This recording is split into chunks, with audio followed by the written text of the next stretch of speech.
In this Wasteland 3 builds guide, I'm going to be showing you my Recon Rocketeer build, which uses rockets and pistols to blow enemies to smithereens. Wasteland 3 can be extremely overwhelming for new players and can cause confusion for veterans alike. In this build guide, I'll explain just how to make this build, including what weapons to use, what skills to take, and which perks to pick up. If you've been looking for a heavy ordnance build, then check this one out.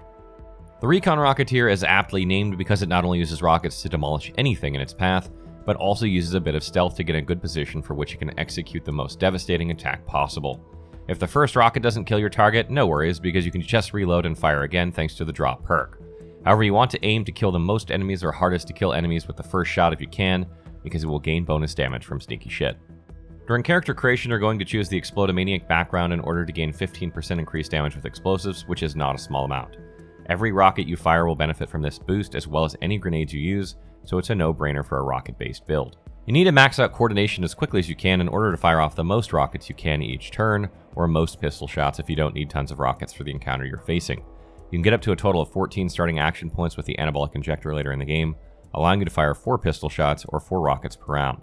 That is a great amount of DPS to say the least. Once coordination is maxed out, you want to boost intelligence for increased critical chance and critical damage.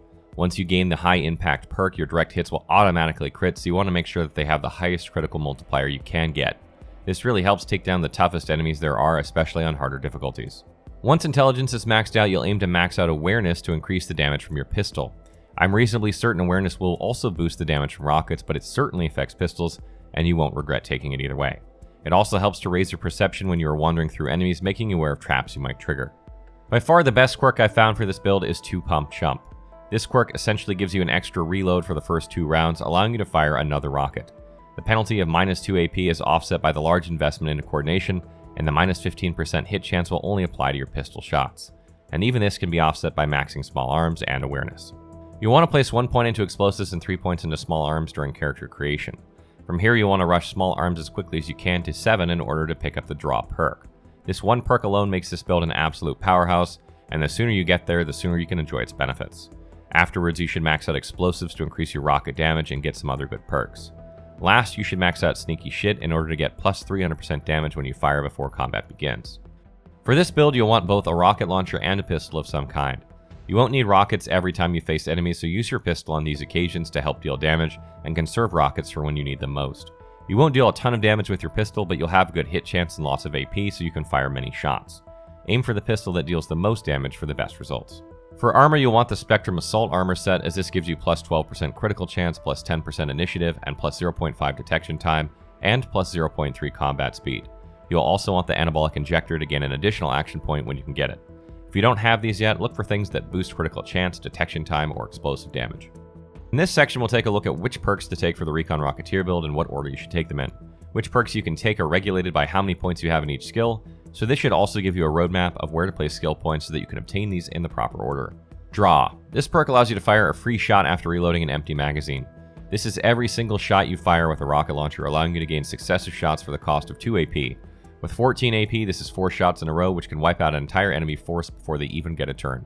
Healthy. This perk increases your health by 35, which is going to be a lot for this character since they don't have any points into strength to further boost it. This will help keep you alive those times when you aren't dropping 4 rockets turn 1. Bomb Recovery. This perk is a great way to gain grenades when disarming landmines. This should be often enough to net you some extra grenades here and there, and make sure that you leave any landmines you find alone until you can safely disarm them to gain the most grenades. High Impact. This perk makes direct hits with explosions, including grenades, automatically critical hit. This allows you to take out the toughest enemies by aiming directly at them with grenades or rockets, and this is even more true after you gain the Lights Out perk. Blast Radius. This perk increases the range of explosives by 40%, making it easier to hit more enemies at a time. This should reduce the number of rockets you need to wipe out the enemy force, saving valuable ammo. Second Chance. This perk increases your detection time by 1 second, allowing you to get to your preferred spot more easily before firing your first rocket. Not the greatest perk, but there are a few that benefit this build, so we take it. Lights Out. This perk boosts your sneak attack damage by 200%, which will be a total of 300% by the time you take this perk. This allows you to all but one-shot any enemy as long as you hit them before they engage in combat. This also applies to explosives, which is devastating. Once you have this, you can kill most any enemy in the game in 1 rocket if you can fire before combat begins. Final tips. By far the hardest part of this build is maintaining a steady supply of rockets in order to make it rain like you're a $1 million rapper. The best way I found to do this is by having someone in your party rush the Powder Pack perk and weapon modding in order to pick up +1 rocket every time you loot one from anywhere. This effectively doubles the amount you will find. Additionally, having a character with a high barter skill and the penny pincher perk will allow you to purchase rockets at a 20% discount, saving you a bit of money when you buy several rockets at a time. Use your grenades when you need good AoE damage, but rockets would be overkill. You can still get decent damage with grenades, and when you have lights out, they will do 300% more damage when you lob them before combat begins, which should be enough to really mess up your targets. These are cheaper and more easier to come by than rockets, especially with the bomb recovery perk. Remember to use your pistol when you don't need to use a rocket. Many fights, you can simply fire one rocket and be in good enough shape to pick off stragglers without taking too much damage. It's easier to acquire and use medic packs than it is to find rockets, so don't use more than you have to. Save your rockets for the most challenging fights, ending them in mere seconds. Remember to modify both your rocket launcher and pistol for improved damage, critical chance, and hit chance. You can also convert your weapons to be more effective against certain damage types, so that you can deal further damage, swapping out the weapons you need as they make sense for the enemy type you're facing. Lastly, do not reload your weapon unless you are absolutely planning on firing it before your turn ends, and be sure to turn off auto-reload weapons in the game settings.